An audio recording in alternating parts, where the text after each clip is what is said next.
جب ابراہیم کی اس کے پروردگار نے چند باتوں میں آزمائش کی تو وہ ان میں پورے اترے. فرمایا کہ میں تم کو لوگوں کا پیشوا بناؤں گا.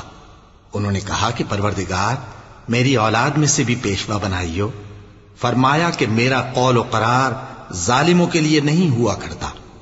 اور جب ہم نے خانہ کعبہ کو لوگوں کے لیے جمع ہونے اور امن پانے کی جگہ مقرر کیا اور حکم دیا کہ جس مقام پر ابراہیم کھڑے ہوتے تھے اس کو نماز کی جگہ بنا لو، اور ابراہیم اور اسماعیل کو حکم بھیجا کہ طواف کرنے والوں اور اعتکاف کرنے والوں اور رکوع کرنے والوں اور سجدہ کرنے والوں کے لیے میرے گھر کو پاک صاف رکھا کرو.